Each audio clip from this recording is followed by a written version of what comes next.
And just briefly, I'd just like to mention for the record, we would want to update this to not say the marketing committee annual work plan, because this is for the PAF, but I think everything else under it is accurate. So I just want to make sure for the record that we update that.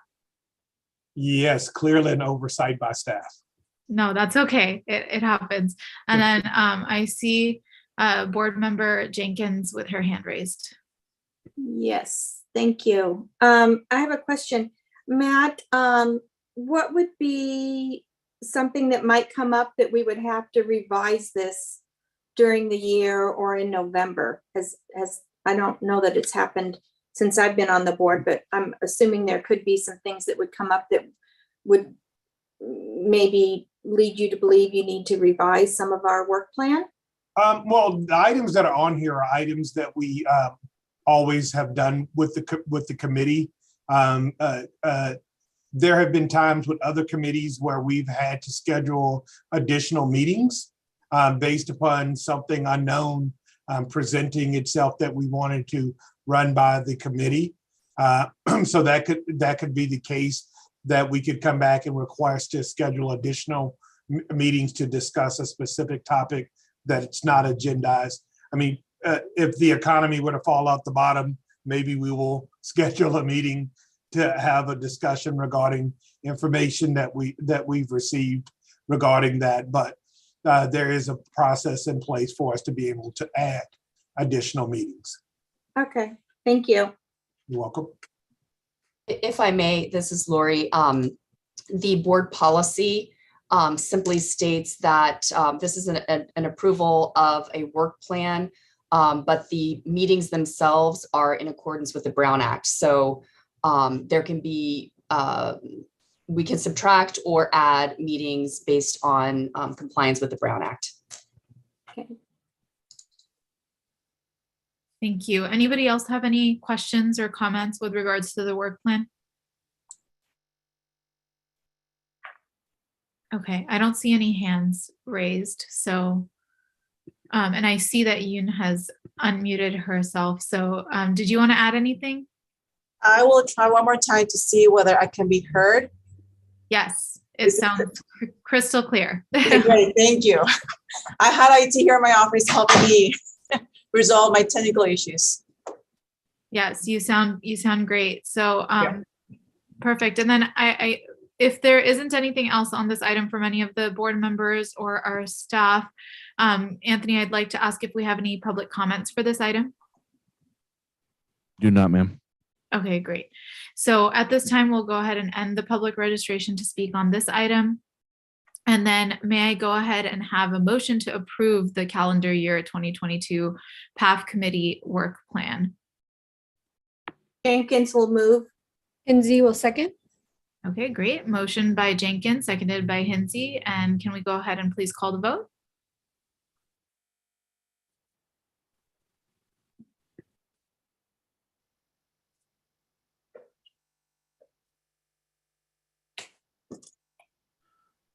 On the motion of committee member or committee vice chair Jenkins, seconded by committee member Hinsey to adopt the calendar year 2022 PAF committee work plan. Committee chair Bapato, how do you vote? Aye. Committee vice chair Jenkins? Aye. Committee member Hinsey? Yes. And committee member Quirk? Yes. Motion passes. Great, thank you so much. And so now we're going to move on to Joe Freiberger, Nctd Strategic Finance and Business Management Advisor, and he is going to go ahead and review agenda item 2, receive the calendar year 2021 internal audit program results and proposed calendar year 2022 internal audit program.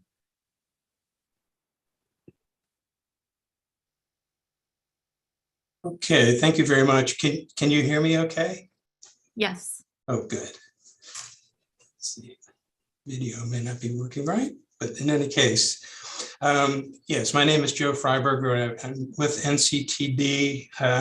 Prior to Nctd, I was a partner in a consulting firm. I ran the internal audit and risk advisory practice. So I have a lot of internal audit experience. understanding how to conduct internal audits. And I work closely with some municipalities as well as public transportation organizations. So I work very, very closely with the compliance team in 2021 and into 2022. And because there was some turnover at the compliance level and a lot of activity was taking place with respect to compliance for FTA, I did step in and perform a lot of the internal audit work in 2021 and into 2022. So that's just a little bit of background. Today, we are going to talk about the activity that took place in 2021 and talk about the plans for 2022 going forward. A couple of things I wanted to mention before we moved a little bit longer into the slide presentation, and that is we do at Nctd have a comprehensive compliance oversight program, which is designed to look at a lot of compliance activities at Nctd, generally looking at FTA compliance and in anticipation of going through the triennial reviews.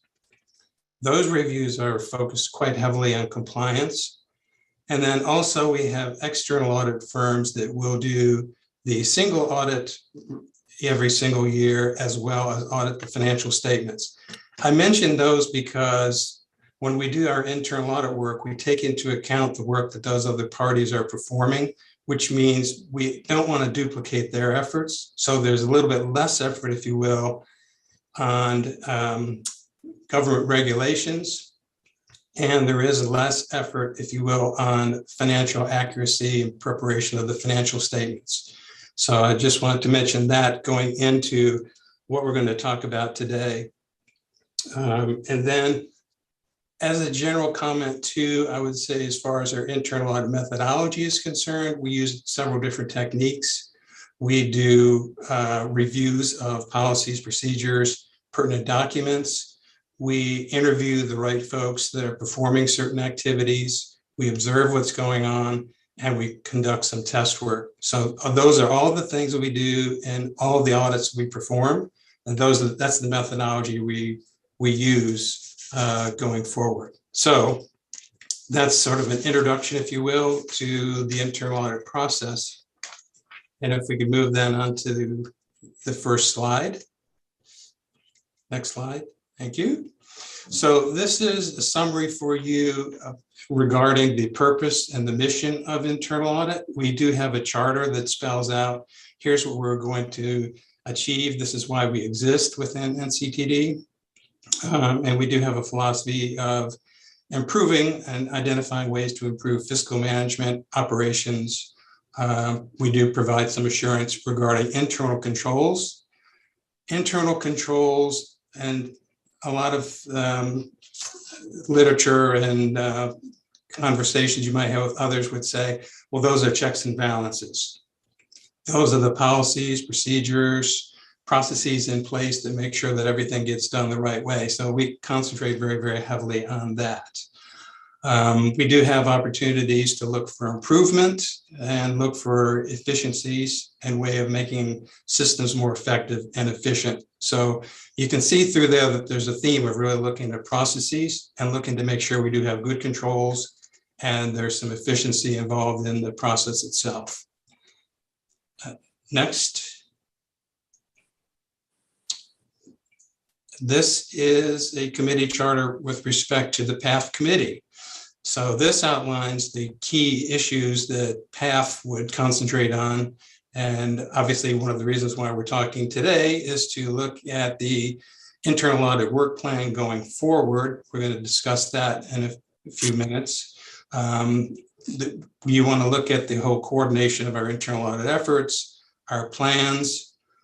We are going to be conducting a risk assessment. That's something that we perform on a periodic basis. That helps us to identify what areas we will be auditing going forward. So that's something, again, we do on a periodic basis. And then you'll look at the budget and effectiveness internal audit itself. So next slide. So this says internal audit status for calendar year 2020. Now, you may be thinking, well, why are we looking at 2020? I thought we were going to be talking about 2021. This is an element that we do look at every single year. So these are two audits that were conducted in the calendar year 2020. What we do with every single audit, once we identify what issues might need to be addressed, there are action plans that are developed by the management team, and they give us due dates. So we look at those due dates, we keep track of those, and on a quarterly basis, we review those to make sure that they're going to be implemented in a timely manner. So these are two audits we conducted in 2020, a lease operation audit and an IT cybersecurity audit. You can see that in each case, we had 5 recommendations. In lease, there were 3 that were implemented, and in cybersecurity, 4. So the next slide will show you the items that were open, and we've followed those. So each year, again, on a quarterly basis, we're following through on these.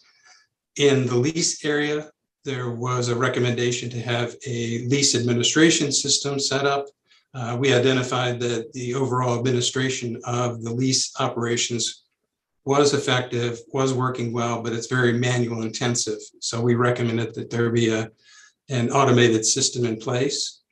The second one also pertains to leases. There's a new accounting standard that will apply by the end of this fiscal year. It was listed in the lease audit because we decided that there's a lot of interaction that needs to take place between those who are managing leases and the finance area. And then the third item listed here pertains to cybersecurity and the need for some awareness training throughout the course of the year for all of Nctd staff members. So that's the status of audits for calendar year 2020. And now we'll move along to the audits were performed in 2021. There were 2, and one in IT, positive train control. We looked at the security system over the positive train control operations. And then in finance, we examined the internal and external reporting process. Not so much from a financial perspective, but really looking at the processes themselves that are used to generate reports externally and the ones that would be used internally as well. Next. This is a definition of PTC, the Positive Train Control System. It is a separate system, if you will, from the rest of the Nctd IT systems. That's why we segregated it here. And it's a very important system. Therefore, we wanted to make sure that the security over the systems itself was secure. Next. These were the audit objectives that we used. Looking at the security measures that were in place, really focusing on confidentiality, integrity, and availability. Those 3 elements are ones that are promulgated by the federal government to say those are 3 key issues that should be in place from a security standpoint on the PTC system. We looked at the governance measures, meaning who's responsible for the system itself, who's making decisions. Looking at the operational measures. And next comes some of the recommendations that we had. We had 6 recommendations in this particular audit. Policies and procedures. One of the things that we reviewed was the Nctd PTC Information Security Plan. That contains 6 different topics. Again, those recommended by the federal government from a security viewpoint. And there were 2 areas that really needed to be enhanced and improved upon: the mitigation aspect and recovery of activities. So that was one of our recommendations there. Instructions and guidelines. This is something that we always recommend in all areas, in that there should be some checklists, some instructions for staff members on how to do their day-to-day activities, how to generate reports and so forth. We know that there are policies and procedures, But the question becomes, well, where does some of the data come from when we need to generate reports? How do you do it? How often? Who's involved, et cetera? So those instructions prove to be helpful, particularly if there happens to be turnover in a particular area. You have written instructions to refer to. Inventory and physical equipment, we definitely need to have a robust listing of all the equipment and systems we have in place, just in case we need to restore and recover anything should there be a failure. Next, physical location. We identified that the PTC equipment was located in the same location as other Nctd IT equipment, and there are staff members and outside vendors who do have access to that room. We felt as though there should be tighter security over the actual location of those items itself. So recommended that redundant servers be moved to another location. Vendor management and vendor performance. We do have under contract a firm called Wabtec to help with dispatch, maintenance, and service support. We were identified that they were not always being responsive and providing the best quality service. Therefore, we're exploring looking at a partnership with BNSF to help us out in that regard. And then the last item here, governance. IT, while they do maintain the systems and operate the systems themselves, the PTC operation is designed to help rail avoid any accidents. So our thought there was that the rail operations team should be closer to the IT in terms of making some decisions and deciding on priorities. So next will be a summary of those. So you'll see here on this chart, we've listed out the recommendations. We've identified a risk level, and you'll see that there's a completion date noted as well. We've identified risk as either high, medium, or low. High meaning something that should be addressed immediately because there's potential there for some significant impact if it's not addressed right away. Medium would mean, yes, it is significant. It doesn't rise to the level of being an urgent matter. And then low would simply mean, yes, there's a risk, but it's so minute that it's not worth a lot of attention. These four that you see here were all rated as moderate. And on the next slide, we had one rated high and another moderate. So that's a summary of the PTC security audit. Next is the finance internal and external reporting system. And again, we're looking at the process. You can see the first bullet here, keywords, process used to compile the annual financial report, looking at sufficient internal controls, and making sure that these reports are completed in an efficient and effective manner. So those are the key items right there in that very first bullet. There were other objectives that we had, looking at the process to maintain the chart of accounts, compliance with NCT policies with regard to access and the roles in our key financial system. And on the next slide, it shows other objectives, sufficient controls and compliance with NCT policies over month-end, quarter-end, annual reporting, who has access to month-end procedures, and then determining whether accounting and managerial controls are in place. So the results of this audit begins on the next slide, which refers to policies and procedures. We had 3 different recommendations in this particular audit. Some of the policies and procedures we identified were not up to date, didn't reflect currently what was happening. Some were older policies, and finance had recognized that, but we of course are recommending that they be reviewed on a periodic basis, as well as recommendation 2 on the next slide.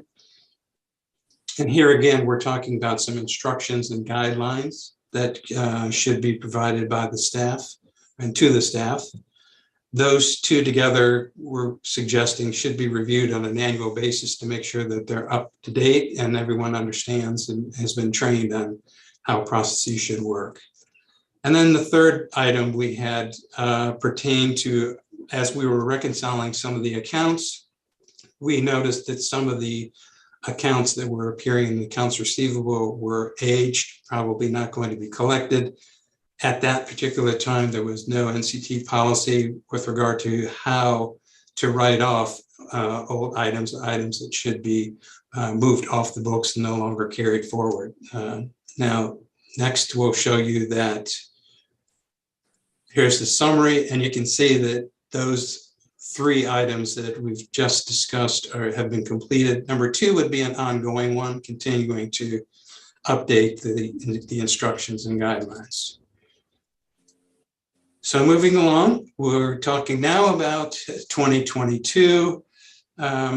Because of all the compliance activity and things that are coming forward in 2022, there are two items that you'll see here. One is very important: complete the enterprise risk-wide assessment and develop a 3-year internal audit plan. So periodically, we do have an entire organization risk assessment to identify what risks do we see in every single division within Nctd. Potentially everything that you might see on an organization chart is open to potentially being audited, but the question becomes, well, how do you decide what you're going to audit each year? And so the answer to that is looking at what risks may a particular operation pose to Nctd. That gets baked into how we decide what's going to be audited. And so that's one of the things that we have on our plan for 2022: do the risk assessment, develop a 3-year plan, and then also there may be some ad hoc audits that may come along. See, these are issues or topics that come up during the course of the year. You can't anticipate those or plan for those, but when they do, they need some immediate attention, and we will address those. Those are the two big topics for 2022. The next slide gives you a little bit more detail about what the objectives might be with the risk assessment and the plan, and some examples of risks that you might see. So next is our recommendation to receive the committee to receive and discuss the internal audit program and approve the internal audit program for 2022. So I very quickly summarized for you what happened in 2021, what we propose to do for 2022, and I'll be happy to entertain any questions that committee members may have regarding anything that we've just reviewed. Thank you, Mr. Freiberger. And I know before we move on to committee questions, I'd like to ask Anthony if we have any public comments for this agenda item. We do not, ma'am. Okay, great. And I did see Board Member Hinsey had her hand raised first, and then we'll go to Board Member Jenkins. Thank you. So I'm new around here, and that was very thorough, and it seems that we do quite a lot to audit ourselves internally. Would you just tell me a little bit about the external audit? Is that something that happens regularly, or is that ongoing because we're also generating some external reporting? Well, the external audit is performed by a CPA firm on an annual basis. So they would audit the financial statements. They would also perform what's called the single audit, which is a complete audit of federal grants. And Yoon could elaborate on what they do, but it is an outside firm that thoroughly audits the financial statements that are prepared in accordance with the government accounting standards. And you would see those reports that would compare one year to the next. And again, that's why we don't, on internal audit, focus too much on the outcome, but what we're more interested in from an internal perspective is what's the process that leads up to that. So the external auditors are taking the financial statements and saying, are they accurate? Does it properly reflect the financial position of Nctd, yes or no? And again, we're looking at how do we get there? What's the process? Who does it? Who reviews it? And things of that sort. Okay, I don't need too many more details about it because it sounds like it happens annually, but Yes. what time of year can we expect that to take place? I think Yoon could probably address that better than I, but I believe that they submit their draft to the auditors in September, and it should be completed by the end of December, I believe. And again, Yoon might be able to. So we, Board Member Hensy, we provide that the auditor comes in and makes that presentation to the board. It's typically either in the month of December or January. Okay, thank you. And one other question. Okay. So we're reviewing some 2020 data, and we're making recommendations that won't take place until this year in 2023. And I know there were just so many unforeseen circumstances that took place in that timeline. Is that typical that it takes a couple of years for us to address things that might have happened several years before? I think it depends upon how long it might take to actually implement some of those items. Sometimes when you have to procure and implement a new system, such as the lease administration system, it does take some time to acquire the funds, put out the RFP, procure the items, and get those in place, and then actually implement the system itself. Some of those that you saw that they were addressed very timely and were taken off the list. Some of these others, again, they do take some time to fully implement. So, And then, unusual, you can take a lengthy time. Joe, I also wanted to add that the accounting pronouncement associated with leases, that's really not effective until this fiscal year. So when the Government Accounting Standards Board or the Financial Accounting Standards Board come with new accounting pronouncements, they recognize there is an implementation period, and they provide that time period in which that will be effective.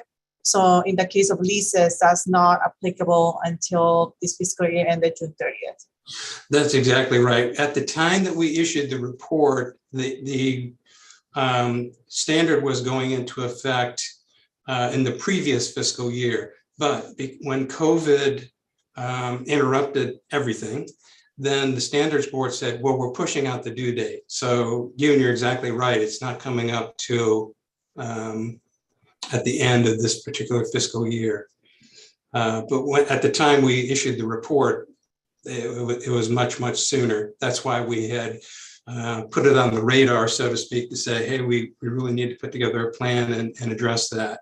But thanks for bringing that up. That's true that was that due date was pushed out.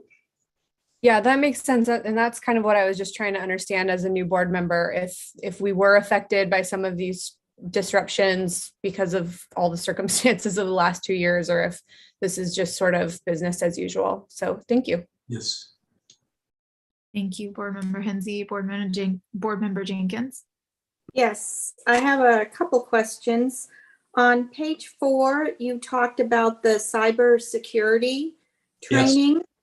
Yes. What sort of training would that include for the employees? I know one of the things we did in San Marcos is we periodically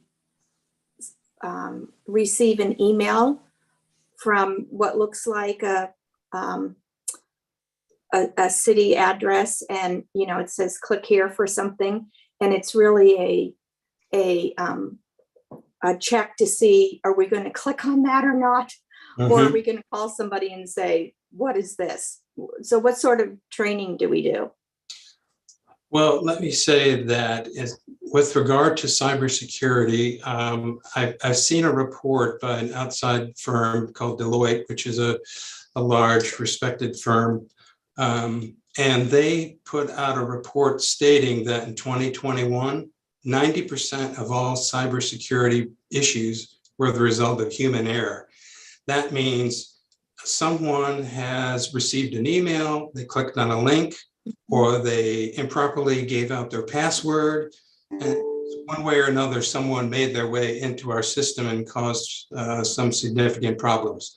So they, along with many other cybersecurity professionals, say there should be some ongoing training of staff to point out what you should or should not do when you receive emails, as an example, when you receive information about confidential data or information, what process should you have on hand to release it? Who's authorized to do that?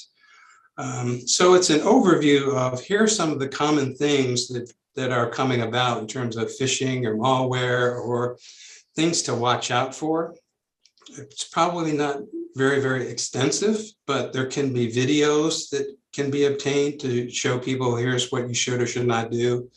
There could be, a very brief meeting to show people this is what you should or should not do. What you just described is some testing that some organizations have in fact done to see after the training, did you pay attention and did you click on something when we told you you should be doing it? And there are different modules that you can purchase. I believe that our IT folks have identified that there are modules that could be used to train folks on a periodic basis so that they're aware of proper use of email, proper use of sharing information, what to do with your password, what not to do with your password, and things along those lines. And Sharon, Go ahead. I'm sorry if I may, as from a practical standpoint here at NCTD, while we're working through the development of the program, and it is a requirement as well, the cybersecurity program is in the process of development here, and it's required by the FTA. That's one of the elements, the 23 elements of review from the FTA.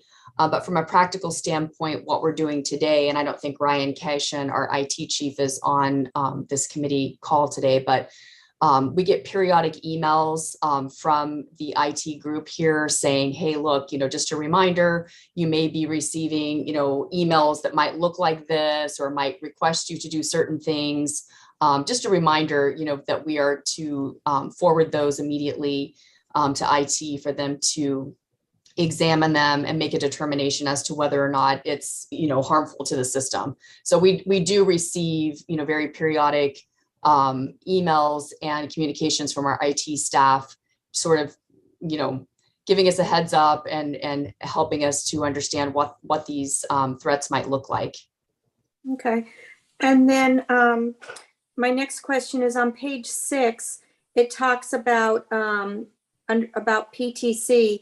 It says it's not required on Escondido subdivision. Why would that be? That would be due to the nature of the operations. So it operates temporarily separated with freight. So that means that when the freight trains are operating, the passenger trains are not operating. Okay. And the freight that operates on that don't meet a certain threshold in terms of tonnage of activity. Okay.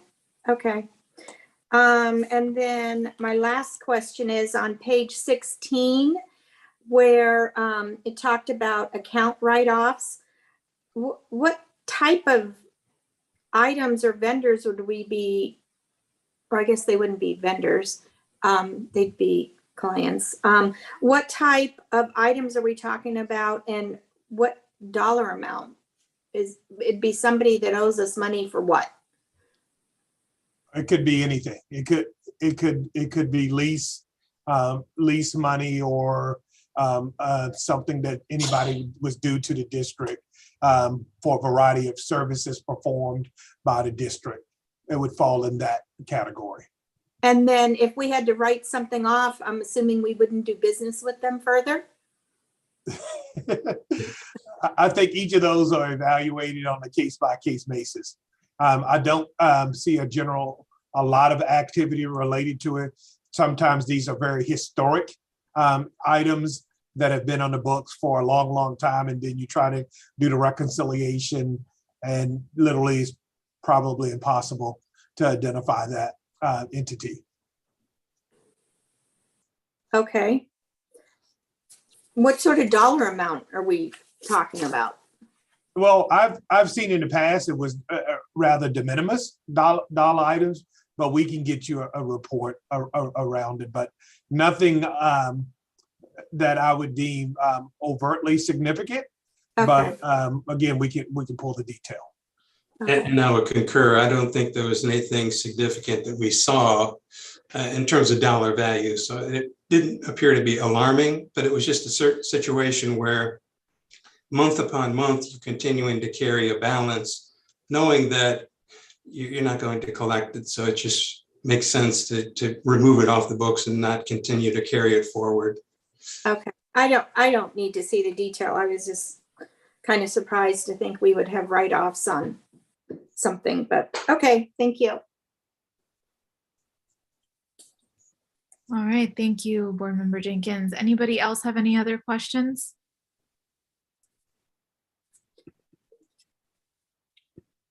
Okay, I'm not seeing any other hands raised. So with that, may I have a motion to adopt the calendar year 2022 internal audit program proposed work plan? So moved. This is Hinsey. Jenkins, second. Great. So motion by Board Member Hinsey, seconded by Board Member Jenkins. Can we go ahead and please call the vote?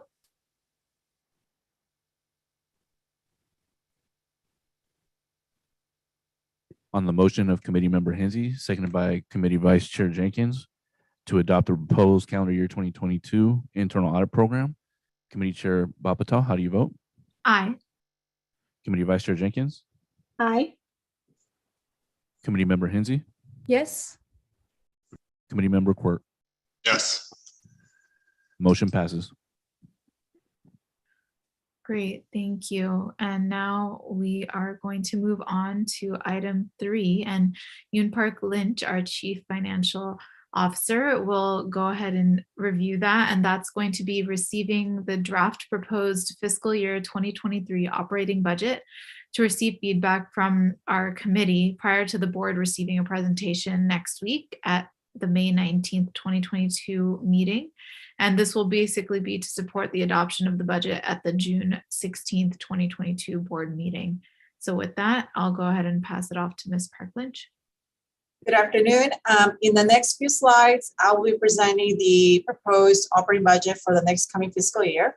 I will provide an overview of the budget considerations, as well as some background and significant assumptions that have been used to develop our revenues and expenditures. And then you should see towards the end of the presentation a summary of our total revenues and our total expenses for the upcoming fiscal year 2023. Next slide, please. Before I get started, I wanted to provide some background of the activities that have taken place preceding the meeting today and preceding the adoption of the budget that will be presented to the board in June. On March, our executive committee received the executive director's report on the proposed budget guidance and strategic areas of focus. On March 17, the board set the public hearing for June 16 to consider adoption of the proposed budget, as well as the executive director presenting to the board the budget guidance and strategic areas of focus for fiscal 2023. On April 7th, the Marketing, Service Planning, and Business Development Committee received the fiscal year 2023 service implementation plan, as well as the assumptions and forecasts that were used to develop that SIP. And on April 21st, the board received an update on the FY23 CIP as well. Next slide, please. One of the major considerations that have been built on the fiscal year 2023 budget is the in-housing and the new business model related to rail operations and facilities maintenance. This model was approved by Nctd's board on April 22nd, 2021. It would take place over 2 phases. The first phase will occur at the end of this fiscal year towards the last few days of June. And the second phase will take place 1 year later in late 2023. Within the first phase, we will be transitioning our rail operations and maintenance to in-house. We anticipate that around 160 employees will be added as direct employees. We have currently already advanced some procurements to support the in-housing of these services, which includes the contracts for materials, cleaning services, uniforms, and other needs.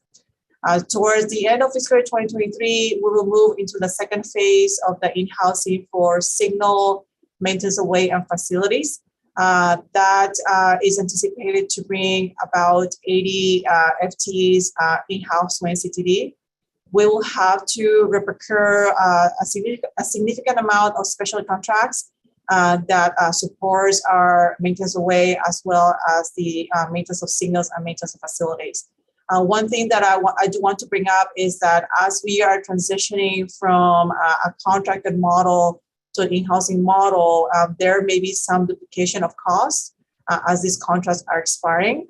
You want to ensure that there's no gap between the end of one contract versus start of the next one. So there will be some duplication during that transition period.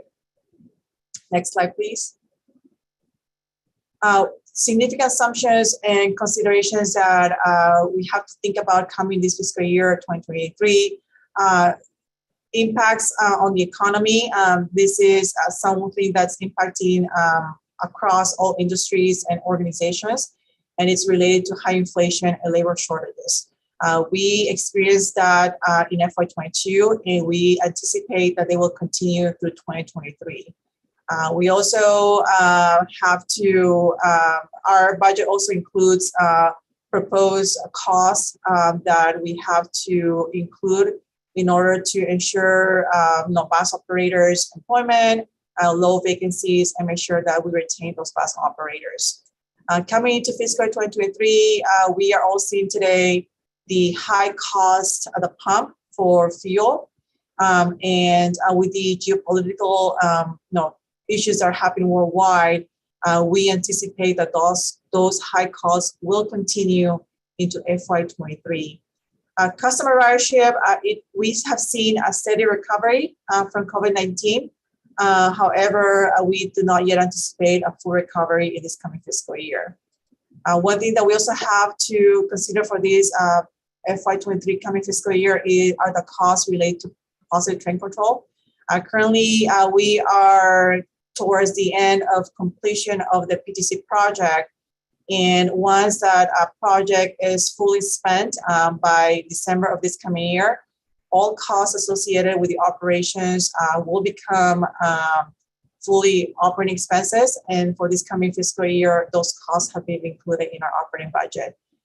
And then, like I mentioned earlier, we are going to be, as we transition on the maintenance away and maintenance of signals and maintenance facilities, this will be really a true-up year. When we contracted for these services 7 years ago, conditions 7 years ago are different where we are today. So we are facing high inflation, rising costs. So as we are procuring these contracts, we have to be mindful that there will be a true-up, that there are a lot of the proposals that come in will probably be much higher than when we were 7 years ago. So within our operating budget, we have factored in the risk of higher cost. Next slide, please. I will now give a quick recap of some of the major revenue sources for Nctd. From the federal standpoint, we receive formula funds every year. Most of those formula funds are driven by population. The major ones are under Section 5307 and Section 5307. With the infrastructure law that was recently passed, we anticipate to receive a significant bump in revenues of about $12 million. That's about 35% higher than the levels that we had in the fiscal year 2022. Within the region, all apportionments from the FTA are allocated 30% to Nctd and 70% to MTS. And that's an agreed upon formula that has been agreed upon both agencies. Very closely reflects the population of the service areas. Also, for FY23, we will continue relying on COVID-19 relief funds. So American Rescue Plan Act funds of $24.5 million are included in our budget. Our CARES Act funds will be fully spent by this closing fiscal year. Therefore, there will be no carryover funds in the next FY23. From the state standpoint, we receive also funding from state transit assistance and state of good repair funds. These revenues are generated from sales taxes on gasoline and diesel. Next slide, please. From the local funds, these are funds that are generated from sales tax dollars. They are two major sources. One of them is TDA, and then the other one is Transnet. TDA is a statewide tax. Transnet is a tax that just dedicated for the San Diego region. With the TDA, revenue estimates are developed by the county auditor in consultation with SANDAG staff. And the Transnet revenues are forecasted by SANDAG. And those estimates are then presented to SANDAG's board and approved by SANDAG's board. And that occurred back on April 15. Within the allocation for TDA and Transnet among the transit operators, Nctd receives 29% of the total allocation, which is based on population estimates. Also within the fiscal year 2023 budget, we have included revenues associated with what's called the Transnet 8.1% pool. This pool of money is to be used only for new or expanded services that did not exist at the time that the ordinance was passed. The coastal expansion service that we started in October 2021 is eligible for this funding. And for this coming fiscal year, we anticipate to receive about $7.3 million from Transnet 8.1. From other revenues are also fair revenues. Our fair revenue projections are based on the service implementation plan.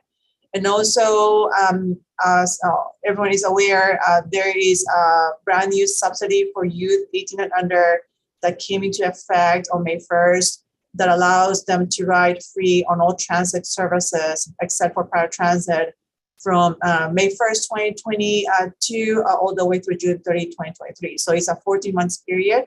And for the 12 months for FY23, we anticipate to receive $1.2 million from SANDAG. Other revenues that also support operations include operations use and maintenance fees and dispatching from UNICEF, Amtrak, and Metrolink. We have shared use agreements with each of those organizations, and we bill based on those agreements. We will also continue receiving LCFS revenues. Those are credits associated with our consumption of renewable natural gas. That's a fuel that's used for the majority of our grease fleet. And finally, other revenues are related to leases, permits, and advertising. On the expense side, like I mentioned earlier, with the in-housing of the rail operations, maintenance, equipment maintenance, signal maintenance, and maintenance away, we will experience increase in staffing levels. It's really a change from a purchase transportation cost to now salaries and wages. For the coastal spinner operations and maintenance, that transition will occur at the end of this fiscal year. We've also onboarded support staff that will be supporting this increase in staffing. They come from human resources, from administration, payroll, and for the IT department. And then the remainder of the transition will occur in late FY23. Also, this current year budget also includes the additional costs associated with staffing. We had to onboard train engineers, conductors, as well as maintenance staff to support the additional expanded service, as well as merit increases for our current employees that range from 0 to 4%. Next slide, please. In this table, we wanted to provide a summary of the progression on the onboarding of employees at Nctd. It starts with the this is based on budgeted numbers. In fiscal year 2022, we had budgeted 145.5 headcounts. As we are onboarding employees at the end of 2022, we are adding about 98 employees, mostly coming for rail operations and rail maintenance. We also added some support staff from finance, HR, and IT, as well as some positions being reclassified. Those negatives are for the most part staffing that have been reassigned among departments. And then also we're going to add here in June 14 more hires, which are going to directly support the coastal expansion equipment, coastal expansion services that started back in October. But at the end of this fiscal year, we will end up at 257.5 FTEs. Then as we move into the next coming fiscal year, we anticipate to onboard approximately 35 FTEs in the first half of the fiscal year. Most of them are going to be related to rail operations as well as IT.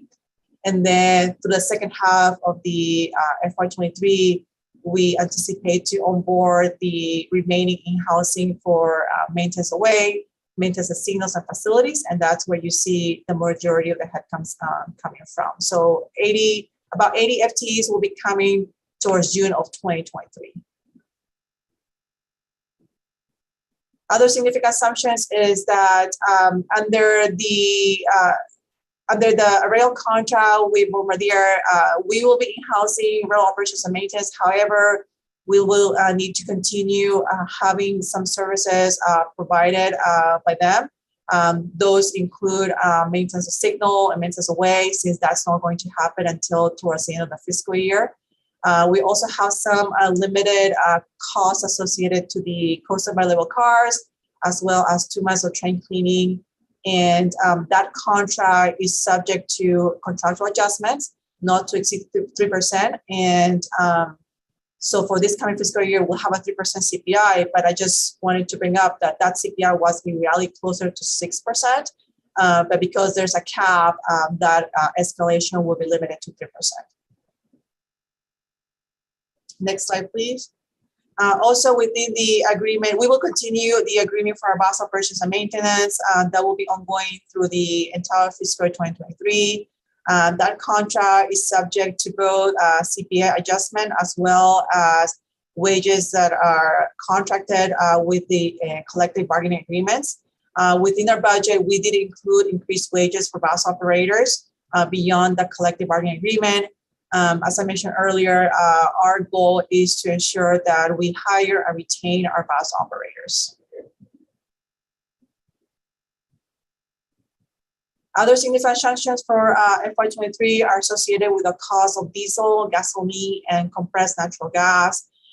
We have seen steady increases in the cost of fuel. In FY22, we anticipate that those will continue to 23. When we did the budget for last year, we had budgeted at $2.23 per gallon. This is before taxes and fees. For this year, within our budget, we are assuming $3.92 per gallon of diesel. That is about $102 for the price of oil per barrel. That represents an increase of 76% to where we were last year. We also see increases on the cost of CNG. The U.S. is anticipated to increase its exports to Europe, directly associated with the geopolitical issues that we are currently seeing within the Ukraine and Russia. So with more CNG dedicated for exports, there's more pressure on the supply. And we anticipate that those price increases will continue through FY23, and that will be about 28% higher. And any costs associated with the diesel consumed for coastal service, those are funded with Transnet $8.1. For our liability insurance cost, fortunately for FY22, we actually had savings compared to our budget. However, there's really no assurance that those savings will continue in FY23. The insurance market continues to be a difficult market. Rates are continuing to increase. Losses are, underwriters, insurance companies continue to face losses.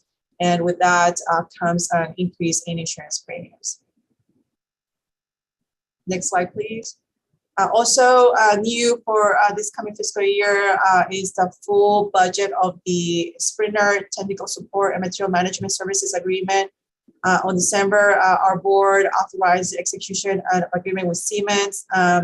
The scope of work included the provision of materials, as well as dedicated on-site and remote staff support and use of a core map asset management system that will support not only maintenance as well as the overhauling and life cycle of our Sprinter fleet. With the enhanced scope of work from that agreement, that increased our cost overall by $1.6 million on an annual basis. And then also for FY23, we will have a full year of positive trade control. The copper project that have been funding the capital expenditures and the costs, that project is anticipated to be completed this coming December. Therefore, we have included a budget of about $3.3 million for FY23 to cover all those costs that are no longer covered by the grant and for the remainder 6 months of the fiscal year. Also within our budget, we have included costs associated with mobilization and all transition costs for the maintenance away, maintenance of signals, and facility maintenance. We do anticipate that these costs are going to increase as contracts are procured. These contracts, these services were provided under the Bombardier contract that was 7 years ago. And today we are in a much different economic environment, both on the cost side as well as the supply side than where we were 7 years ago. So we anticipate that costs and bids will come much higher than had it been in different circumstances. Also, for FY23, we have several studies that will be ongoing and will continue. Some of these studies were initially budgeted in our last year's budget for this fiscal year 2022. Some of the studies were either not completed, or they're continue to be ongoing. These are long-term investment studies that we anticipate or they will be used for future generating projects. Those include the Carlsbad Village Station redevelopment, the Sprinter Station rail corridor redevelopment, the Escondido land swap study, as well as naming rights. We also continue our investments on studies that will allow us to improve our service, as well as increase ridership. That includes our microtransit software, market analysis and business strategy, as well as transit accessibility analysis. And then we also have other studies that are going to be supporting grant applications. And those are such as the Slums double track, as well as the Sprinter double track.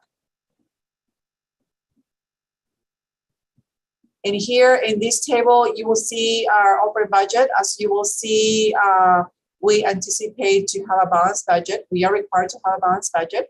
Our total revenues are budgeted at $170.2 million.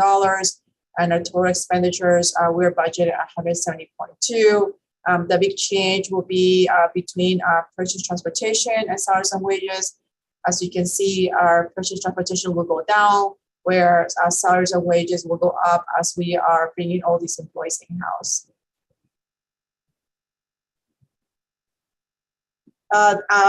This table provides a summary of the primary cost drivers for this next coming fiscal year. It explains in detail where does the majority of the increases are coming from. It's $20 million out of the, I believe $25 million are explained in this table. As you can see, the major cost drivers are really associated with the increased cost of fuel, as well as the additional budget that has been added to our bus operations and maintenance contracts with the purpose of hiring and retaining bus drivers, followed by the positive train control and additional coastal expansion and maintenance staff. That $1.6 million there's dedicated funding for that. That's translate 8.1.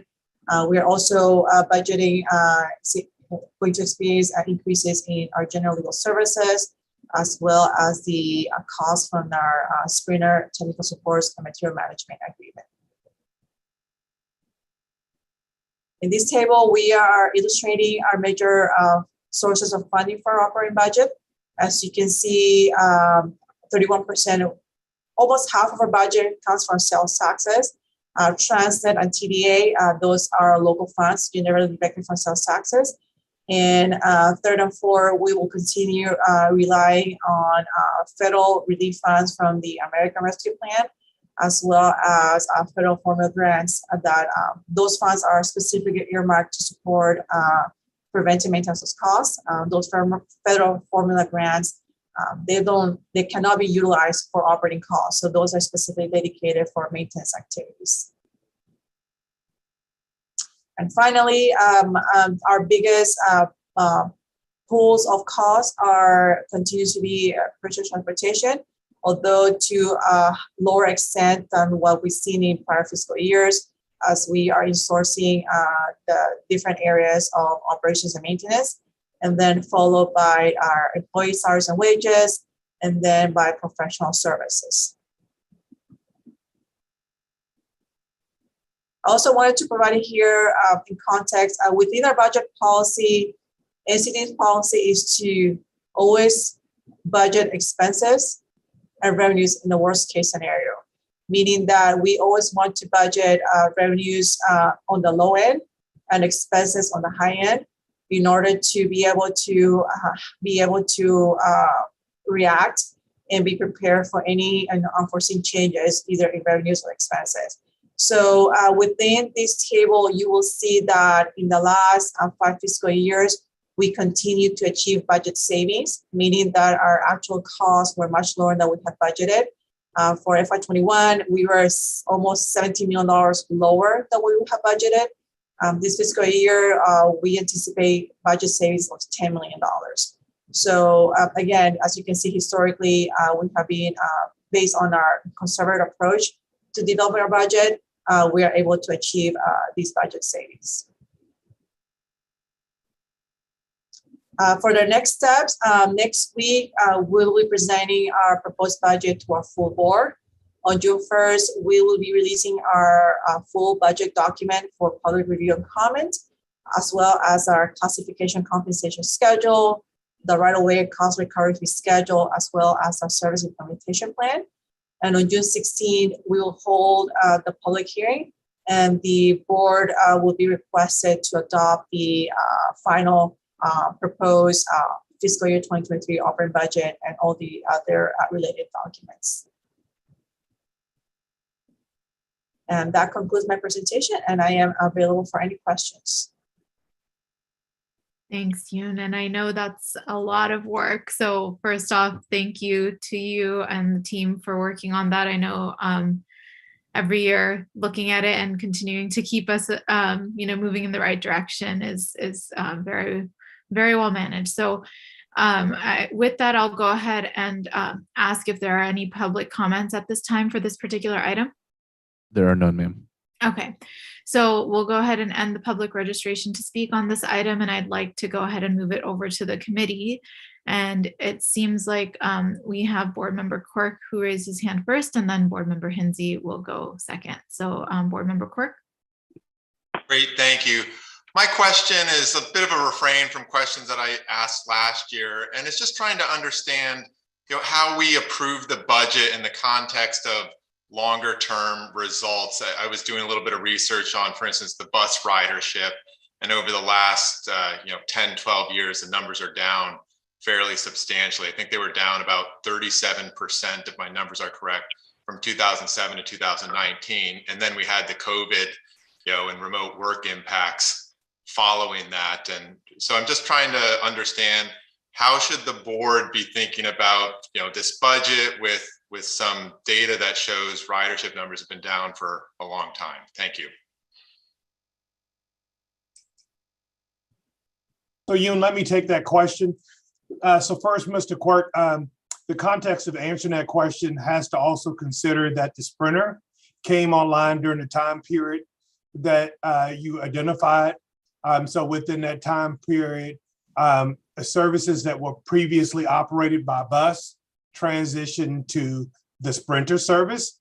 So that accounts for a portion of it. In terms of the long-term trajectory of it, from the perspective of the executive director, because I can't speak for boards, you look at each of these in the context of each fiscal year within the mandate that the district has. And you continue to evolve the system over time to meet the needs. As we sit today, and historically for Nctd, we have been working exactly during the time period that you talked about achieving financial stability.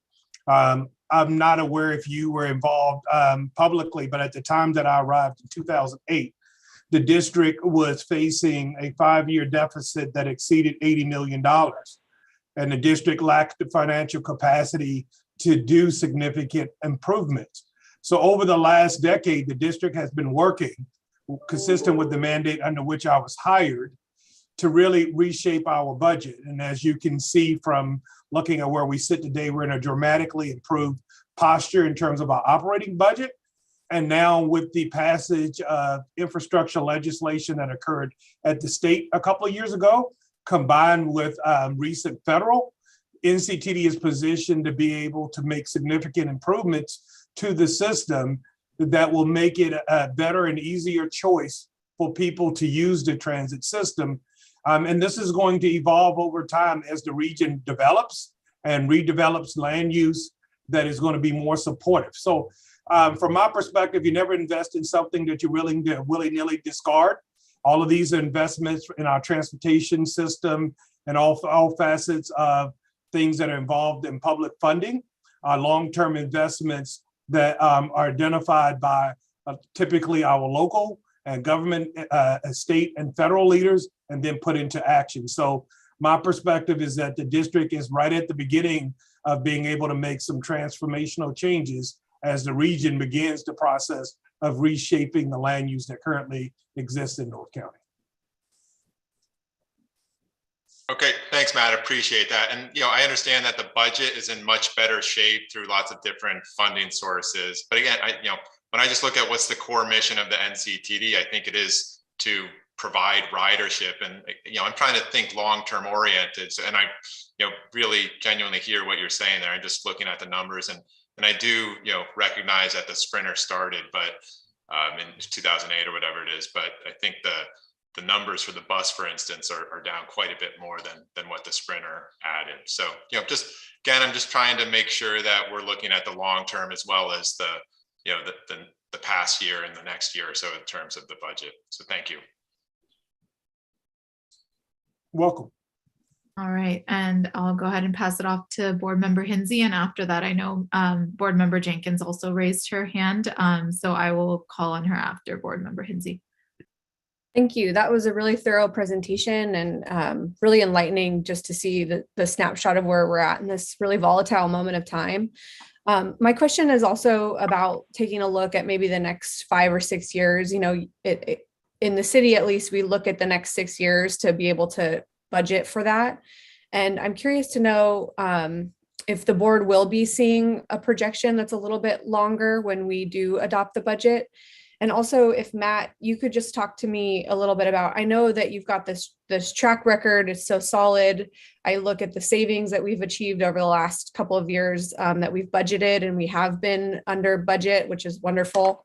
But looking at this year, it's such a different picture because we have such a big infusion of this federal grant funding. And we're also doing that, accepting those funds at the same time that we're adding on a lot of full-time staff. So I'm just curious to know, how do we sustain that once the federal funding isn't there in every year budget? And what does that picture look like? Okay. And I'll make sure that you hold me accountable for getting all of these questions. So you will, we will present a 5-year budget to the board as part of the budget process. And then within the service implementation plan, we also provide a 10-year budget. So I think that's one. In terms of the infusion of the additional funding, let me first flip and say a significant portion of the staffing is the transfer of staffing from contracted services to direct employment of NCTD. So they don't represent new ads. And then you do have some new ads that are coming from the contractor that have been funded separately by the Transnet 8.1 that's funding the expansion of the coaster service. In terms of the infusion of the money that's primarily been received from the federal supports capital activities and preventative maintenance activities. That is passed, that is adopted and included in the 5-year transportation improvement program. Those funds are assumed to be appropriated on an annual basis. So those were not intended to be a one-time infusion of funding, which is separate from some of the pots of money that, at least one of the pots of money that was associated with COVID relief which was one-time money for which we are going to exhaust this fiscal year. I think Board Member Hensy, your broader question kind of portends about what's right around the corner. And as I tell people, it has always been my professional experience that when we've had these super runs of the economy, that right around the time that you're feeling good about life is when you're right upon the edge of a recession. We always try to manage in both directions and develop frameworks for us to be able to adjust our costs accordingly. But the truth of the matter is, depending upon the breadth and the depth of a recession, you just have to navigate through the process. The example that I will give you was in 2008 when I arrived, the Great Recession. The region was supposed to, Nctd was supposed to have received $52 million in sales tax based revenue, and we received actually 17 million. And that's when you're faced with a variety of different choices.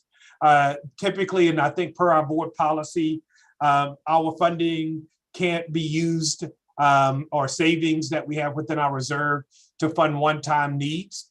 And so then you have to look at what are the different opportunities that you have to rationalize costs. The context of this budget reflects the fact that we are doing a significant transition. There's quite a bit of one-time activities and investments that we're having to make to support the long-term success of the district. There are some activities and adjustments that we have to make based upon compliance requirements and other requirements in terms of particularly making sure that the federal funding that we receive, that we timely advance those types of projects. And then there's the transition, as June articulated, with rail, where we're going to have some overlapping costs as we complete those costs. But one of the things we have to rationalize is the difference between the scope of services being provided by the contractor versus likely significantly more robust scope of services that we are letting. And then we're going to be able, over the course of this fiscal year and the next fiscal year, to see those costs normalize. But within all of those types of agreements that we're going to let, we always have the flexibility to reduce the scope or identify areas of potential cost reduction or cost savings. And so that's the way that we have to manage. I'll give you the example of like positive train controls, a federally required mandate. As June articulated, over the last practically decade, the project has been funded as a capital project. Now all of that funding is going to be exhausted. We have to look at ways to reduce the cost associated with positive train control because it doesn't add any riders, doesn't generate any new revenue. And we're exploring different things to include like partnering with BNSF to significantly reduce the cost of us operating and maintaining positive train control. So hopefully that addresses your question. It kind of is one of these processes that as we navigate the next fiscal year, and it's likely to be from an economic point of view, not fiscal year 23, but fiscal year 24, where we will likely hear rumblings, if there are going to be rumblings, about an economic downturn. Because remember, the sales tax is like is a leading indicator, but lagging from a budget perspective. Yeah, thank you. That's a really honest answer, and I appreciate it. And just, I hope that we take this opportunity as we're bringing more folks in-house to be our employees, to be really good employers when we do eventually hit that recession. And we'll probably have to make some difficult decisions, but I think this is a good move for us. And then the second point that I wanted to make is a 76% increase in the fuel costs for us. I mean, that's huge. And so I'm just happy to see a lot of the investments that we have been making away from non-renewable sources of fuel and into more sustainable renewable fuel sources. So that's it. Thank you. Thank you. Thank you for those questions. Those were great questions, Board Member Hensy. And Board Member Jenkins?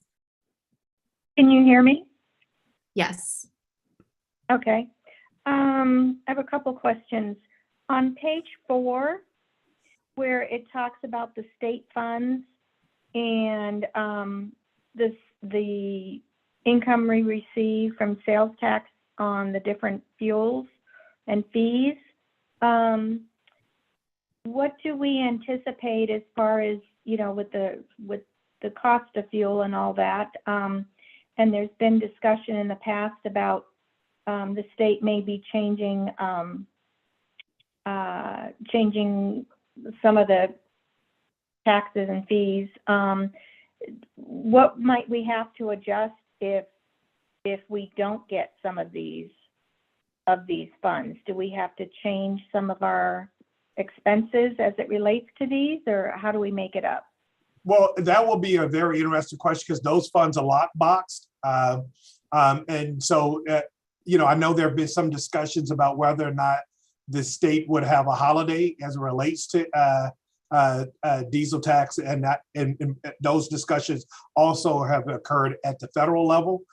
I don't think we can necessarily predict how that would be handled, but I'm pretty confident that the state would not put the transit agencies in a position of suffering a revenue loss to provide such a reduction to consumers.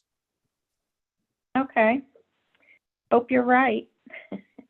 Then on page 8, the budget FTEs.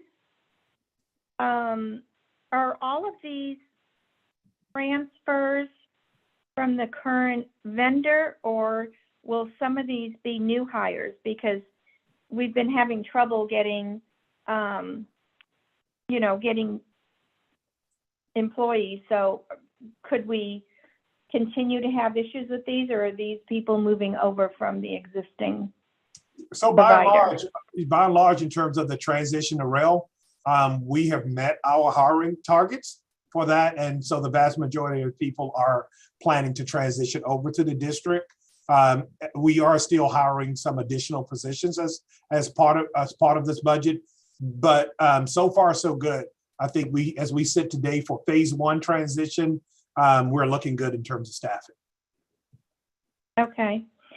And then on page 11, where you talk about the anticipated increase in liability insurance, I know we had presentations in the past about that also. Is it possible that, for instance, we have a current pending lawsuit that's, is it possible that whatever the outcome of that particular lawsuit is might affect, depending on what that is, as far as what we need to do otherwise to reduce our liability? Or it seems like depending on how that outcome goes, we could have to take more measures. Well, I can tell you this, and Lori will correct me if I'm wrong. I know our insurance broker consistently asked us about what's the status in terms of us addressing that risk. Yes. That's the subject of the lawsuit. But I would also say there are macro economic forces too that influence the cost of the insurance. Our budget here just reflects that we have to have a conservative approach. We don't know necessarily what the rate that's going to come back, but you are spot on in terms of our brokers constantly trying to understand what are the risks that are present to the district and understand what the actions the district is taking to mitigate such risk, including the issue of trespassing across the tracks. Right. So they do stay on top of us as far as what we're doing to. They are absolutely expecting that the district will make progress on reducing this risk. Right. Okay. Okay. Page 19, the historical budget to actual variances, where it talks about the $10 million savings for 22, 16 for 21. I know I was going to bring up the question about possible, probable recession, but that was already covered, so I won't go into that. But my question is, as we have these savings, anticipating that we could have this recession coming upon us at some point, are we able to save this money, or how much can a public agency bank their excess? I guess. Well, that's the question. so when we show this is again savings relative to the budget. Almost all of the federal dollars that we get come with certain strings attached to it, and an expectation of timely use. And keep in mind, the federal dollars that we get are primarily for capital, and on the operating side, they support an element of the budget referred to as preventative maintenance. And then we have things like our local and state dollars that we receive, that we have certain levels of flexibility. But all of those funding comes with an expectation that those dollars are going to be activated and not set aside into a savings account in perpetuity. These are taxpayer funded dollars, provided dollars, with the expectation that we put them to work. There's also the flexibility of these dollars being transitioned between capital or operating to support those different initiatives that are unfunded, because we first, in the course of building the budget, address our operating budget needs, and then everything else is left for capital. And as you're aware, we have a significant deficit. Now, with all of that said, you and I constantly are working and developing various levels of contingencies to give us a certain level of flexibility. But the fact of the matter is, when you typically have a recession, it transcends more than one fiscal year. And when you get into the multiple fiscal years of transition, you will not have had that dollar. And keep in mind our board policy about the money that we do have, not to fund one-time needs, not to fund ongoing needs. And so all of that has to play out. There are some certain things that you can do in the particular fiscal year and maybe even the subsequent fiscal year. But in a lot of instances, you're robbing Peter to pay Paul in terms of the future, and you just have to make some tough decisions. That is why we're being so cognizant of the agreements that we enter into to support rail operations and our overall contracting, is to be able to have the flexibility to manage costs to the maximum degree possible. But the truth of the matter is, Sharon, once we get into a recession, we have to understand what is the nature and magnitude of that recession and the likely length of that recession, and then make decisions thereafter. Anyone telling you that they're perfectly prepared for a recession is kidding you. We don't know until we actually see it. Okay, that's all the questions I had. Thank you.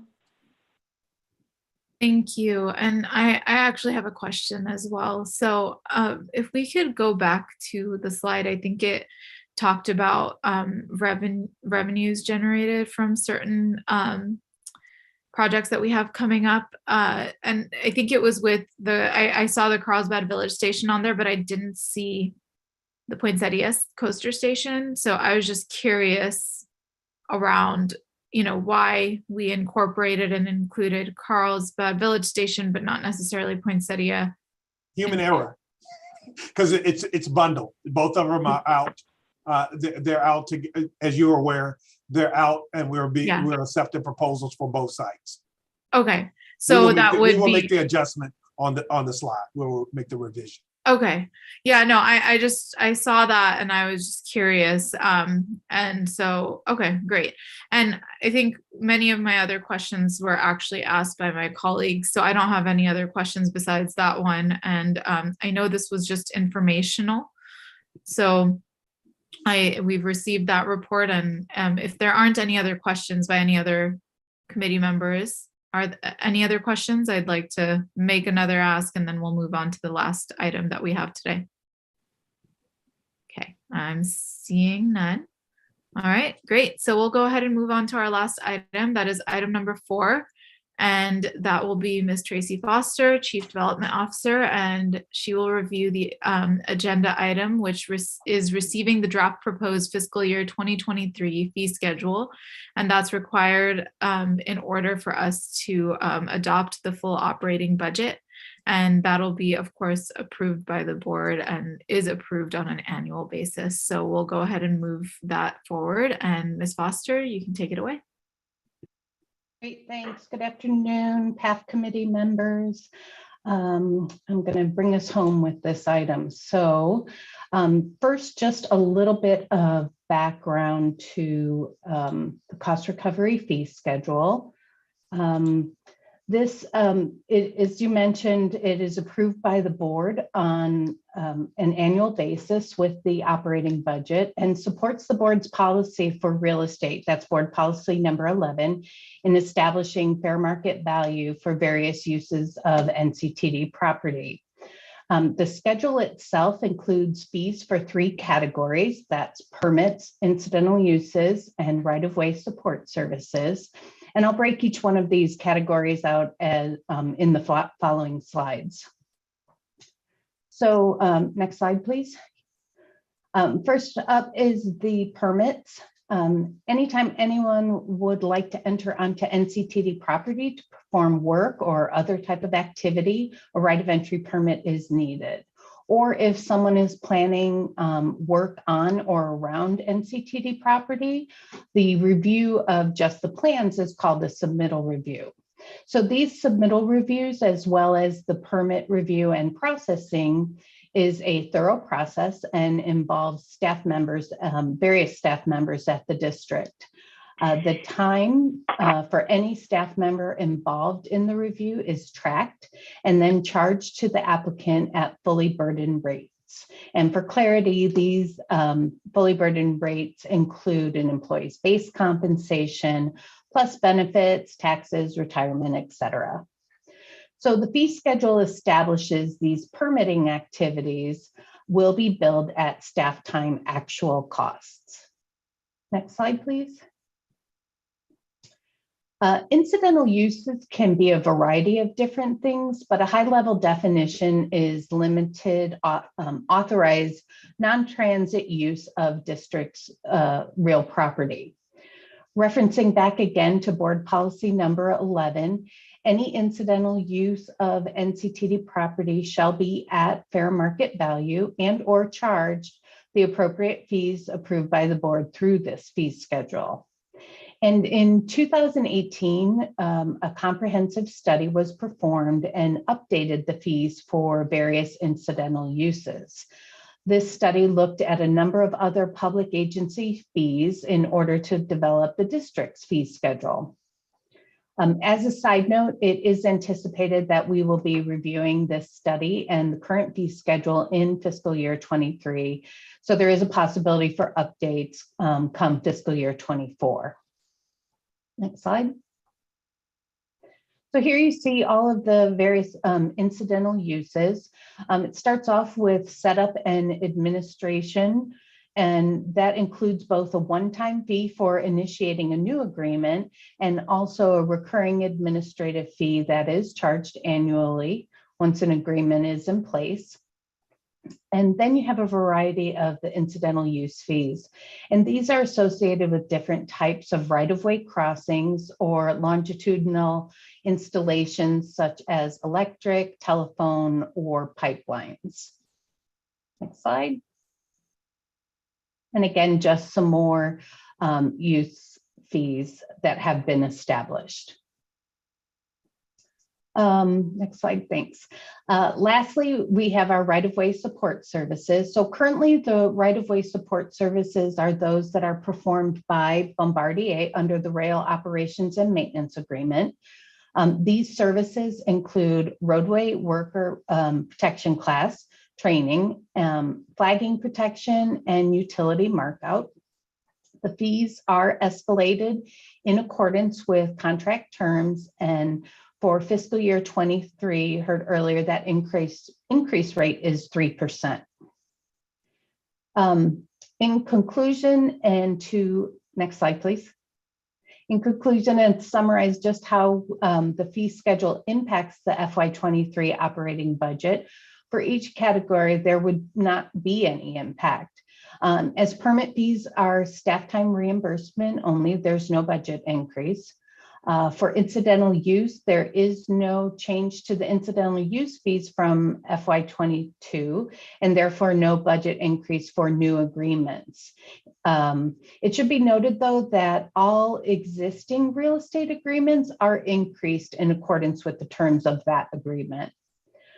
And then lastly, as for the right-of-way support services, also no increase to the operating budget, as this 3% increase is only applicable to the rates that are charged by Bombardier to the people using the services.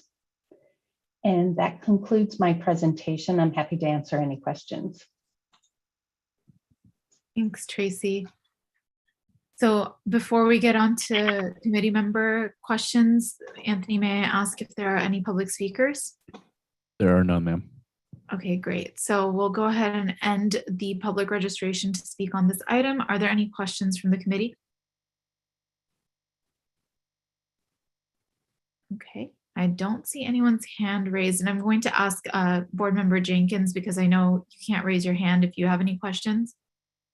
No, I don't. Thank you. Okay, great. All right, well, so this was an informational item and it does not require a vote. So thank you so much, Ms. Foster. And with that, we've completed our agenda. So the next scheduled meeting is our regular board meeting on May 19th, 2022 at 2 p.m. And I just want to check in with our executive director. Nothing to report out from either you or Ms. Winfrey? Speaking for myself, nothing, ma'am. Okay, and Ms. Nothing. Winfrey? Thank you. Okay, great. Thank you. All right, so then this meeting is adjourned. Thank you so much. Thanks, everybody. Thanks, Bye. bye-bye. Thank you.